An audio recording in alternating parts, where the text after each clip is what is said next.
How to create video like this with AI. Now first, go to this AI website, Chroma Studio, and then press try creating now. And then drop your video,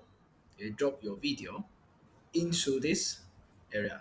Then select the video duration. So if you're using the free version, you can only use 3 seconds. Lastly, press the generate button and we wait. And we are done. Let us look at the result. Amazing, is it? Isn't it? So I actually like the Pixar level effect. It's quite smooth. Even the words inside and the whole area has been created into a Pixar level animation.